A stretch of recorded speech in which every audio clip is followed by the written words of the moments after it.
বাংলাদেশে এখন ধরেন কেউ ধর্মকে মানে না, কেউ স্বাধীনতা যুদ্ধকে মানে না, তো তাই বলে তার নাগরিক অধিকার কেড়ে নেবেন? না, এটা কখনোই করা যাবে না। একটা রাষ্ট্রের নাগরিক হিসেবে কেউ যদি ধর্ম না মানে তার অধিকার আছে। আপনি হচ্ছে যদি আপনাকে তো কি করতে হবে, একটা আধুনিক রাষ্ট্রের হচ্ছে ইন্টারন্যাশনাল কিছু আপনার অর্গানাইজেশন আছে যাদের কি ম্যান্ডেট ফলো করতে হয়।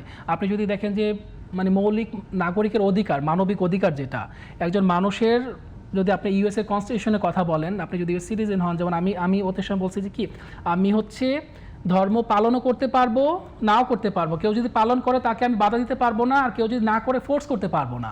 সো এটা তো একেবারে ইউনিভার্সাল একটা ব্যাপার। আপনি তো ধর্ম চাপাই দিতে পারবেন না কারো উপরে, তাই না? আপনি যদি প্রফেটের লেগাসি দেখেন, প্রফেট সাল্লাল্লাহু আলাইহি ওয়াসাল্লামের, উনি কি কখনো কাউকে কি ইম্পোজ করছেন, ইনজেক্ট করছেন যে ইউ মাস্ট ফলো দিস আপনার রিলিজন? কখনো বলেন নাই, তাই না? তো কেন হইতেছে আমরা যারা কিছু আছে, আমি বলবো যে কিছু আছে হয়তো যারা এই ব্যাপারে খুব আপনার আগ্রাসী মনোভাব দেখায়, আমি বলবো যে এইটা নিয়ে হচ্ছে পলিসি মেকার যারা দুই পার্টির, এখন তো দুই পার্টি বলতে বিএনপি জামাত, তাদের এই জায়গাগুলোতে আপনার খুব ক্লিয়ারই দিতে হবে যে মানুষ যারা ধর্ম মানবে তাদের ফ্রিডম দিতে হবে, অ্যাট দ্য সেম টাইম যারা না মানে তাদের কি করতে হবে, এটা একটা ফ্রিডম।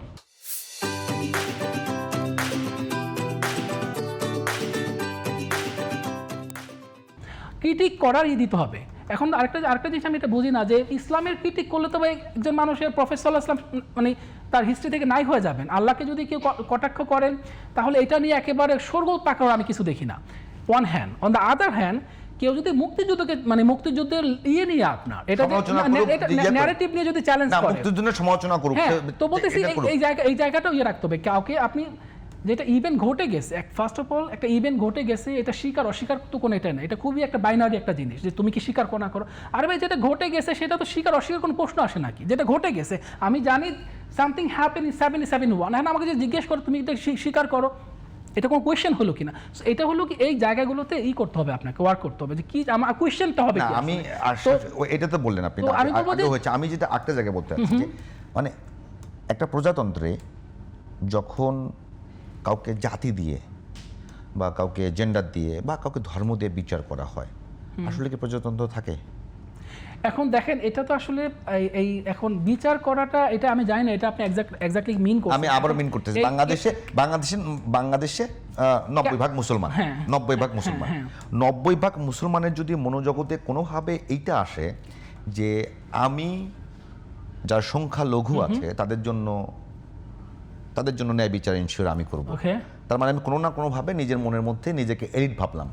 এটা কি প্রজাতন্ত্রের চুক্তির সাথে যায়, সামাজিক চুক্তিমূলক মতবাদের সাথে যায়? এটা কিন্তু বিপু ভাই যে আপনি বলছেন যে এলিট ভাবা, এখন আপনি এলিট ভাবতে পারেন, আমি তো নিজেকে এলিট ভাবতেছি না। তো যেটা হলো অ্যাবস্ট্রাক্ট কনসেপ্ট যে এলিট বলেন, এই এলিটিজমের ব্যাখ্যাটা কিভাবে করবেন? না, যখন আমি সংখ্যাগরিষ্ঠের ধর্ম নিয়ে কাজ করবেন, হ্যাঁ, অটোমেটিক কিন্তু একটা জায়গাতে আপনি মনে করছেন যে আপনি এদের শাসক। এখন একটা জিনিস আপনি খেয়াল করেন, এখানে যারা হচ্ছে ধরেন আমরা সংখ্যালঘু শব্দটা করি না, কারণ বাংলাদেশের নাগরিক সবাই সমান, কিন্তু আপনি যদি ধর্মের ভিত্তিতে কথা বলেন, এখন ধর্মের ভিত্তিতে প্রত্যেক ধর্মের কি আছে, আলাদা রিচুয়াল আছে, তাদের রিলিজিয়াস কিছু আপনার বলে নুয়েন্সেস আছে।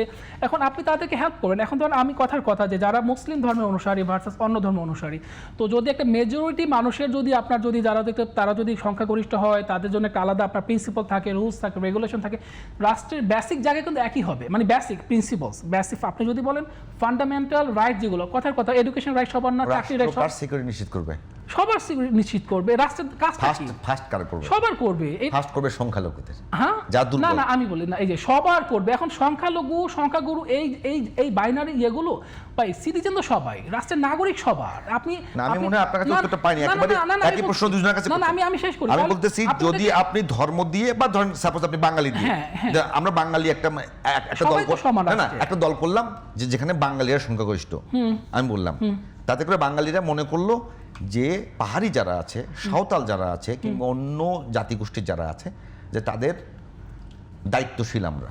এখন আপনি যদি তাহলে যে প্রজাতন্ত্রের যে ধারণাটা যে প্রত্যেকটা নাগরিকই রাজা, সেই জায়গায় কি ব্রেক করে না? না, আপনি যখন তাদেরকে আলাদাভাবে ট্রিটমেন্টে দেওয়ার কথা বলতেছেন যে আপনি মেজরিটি মাইনরিটি, এই বাইনারি দুইটা যদি আপনি সামনে নিয়ে আসেন, এটাকে প্রমোট করে কোন দল যদি প্রমোট করে। এখন একটা জিনিস আমরা তো অ্যাবস্ট্রাক্ট অন দা এয়ার তো অনেক কিছু হতে পারেন, হাইপোথিসিস হলে তো আপনি অনেক কিছু বলতে পারেন। জামাত ইসলাম করছে, হ্যাঁ জামাত ইসলাম এখন করছে। এই জায়গাগুলো চ্যালেঞ্জ করতে হবে, তাদেরকে বলতে হবে যদি এরকম যদি আপনার যদি এভিডেন্স বেস, আমরা তো অনেক সময় অনেক ক্লেম করি যে ক্লেমগুলো কি থাকে না, বেস থাকে না, বেস প্রচুর ক্লেম হয়।